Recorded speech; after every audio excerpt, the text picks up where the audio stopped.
So then we start to see that the ex-girlfriend, she still wants to be friends with Duran Ran.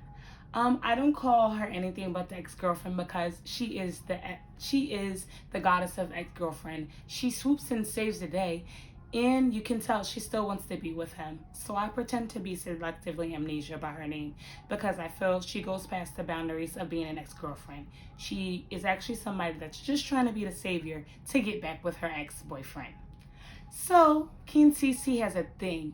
If anybody looks like they're super close to Duan Ran, she gets very, very, very upset. If you don't see her screaming, which people seem to hate, I love it, or make an idea, she loves to go and hang out with Qian Xi Xi. And that pisses Duan Ran off. But the thing is, like, two can play that game. If you can have your ex-girlfriend as your best friend, I can sit here and chill with somebody to make you see I'm a human being and I like you. Well, her father doesn't like this. And the reason why the father doesn't like this is because he knows. He knows she'll never have shares in a company. He knows that she'll never be what they want her to be. But the thing is, nobody's told what they want her to be with Duan Ran. So Jian Yun gives her good advice and she tells her to go for what she wants, if you remember in episode 10. So she starts to really go for what she wants. And then from 20 to 25 is when we really see they are now becoming a couple. But the way they did it was annoying. So basically, after Yuran left, I know guys, I might be saying her name wrong, but she pissed me off. How can you come into my company and I help you, then you leave again, and then you lose me $5 billion RMB? I know 5 RMB, I don't know how much that is, but it pissed me off because they just got everything together and then she leaves again. And they really had to really sit and argue with each other because this is when you realize how serious business is. Qian Xi Xi understood that she would be broke, but Duan Ran understood if she left, he would be able to recoup their losses because she's going out to be an actress and she can sell her whole life to them. Doesn't it sound like the real business, right? Sell their whole life to them and they'll be able to start over. So the uncle of Duran makes an ultimatum. If Qian Xi Xi successfully gets her to walk away and not pay that money, then she will lose the CEO position. Do you think Ran wants to run that business by himself? No. Do you think he wants to let his woman walk away? No. So what he does is he lets her know it is not possible and do not do it. I know a lot of people were pissed off and said it. Cece was, I love just calling her Cece because that's just her nickname. She's being immature, she's being childish, she's not being a businesswoman. And the thing is, he's right. She's not. The whole episodes we're starting to see is she is a businesswoman, but she's too compassionate when doing business. So Yuran does not like that they're arguing so much. So she just gives in and gives them the money. I know, guys, it's not her name. You can fix me. Next review, I'll have a better name. But for now, she pissed me off and she wasted 20 episodes for me. And they have the 5 million. What? No, it's not 5 million. It's 5 RMB. I don't know how much it is, but it actually made Rue Live profitable now. Like, they have money.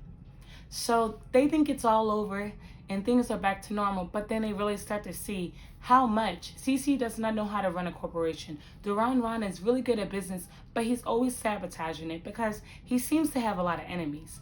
The biggest one is Chen Rang, and then also it's just him because who likes to put his hand in one pot, but you need multiple pots. So now we are at episode 23-24, and I call this is when the reviews, after I do reviews after this, it should be better. Now they're starting to become a couple, and the realities of being a couple is coming alive. In episode 23, we go home and Cece decides to move out, and she decides to move out because she realizes she's not part of the family. She loves them like a family, but she has to start leading her own life. And Jian Yun really spoke to her about it. They always seem to have the best chats. Like, she makes me so happy I have friends like that because she sits there and listens to her and she decides to move home. So she moves home, and that's when the family has to fall apart in Duan Ran. And he tries to get the mom to convince her to stay because the mom and him are starting to notice. She gets very jealous when an ex-girlfriend is there. And the reason why she's very jealous when an ex-girlfriend is there is because she's afraid to admit her feelings. Because on their long ago talk that they both avoided, they're both afraid of losing each other. So he decides to go for the gut, the next day for the kill, for the best thing ever, the best scene ever. So in episode 23, Jian Yu kicks them out and tells them to go breathe because she's unpacking her room and they're being annoying. They go on a date and they have their first kid. Johnny Huang really knows how to kiss. That kiss looks so realistic. I think that has been replayed on Weibo, YouTube, and IQE, which is the best for having that ready for us. And then when we get to the end of episode 23, we realize one thing. How are we going to tell mom? Well, they didn't have to tell mom. They faked like they weren't together and she injured her leg. And the mom kind of figures it out. Because when we go to episode 24, she's talking to the father in little code sections to let him know she doesn't know how she feels about their relationship. So now we're going to just go to episodes 25 to 28 because this is when you really know that everything's coming apart.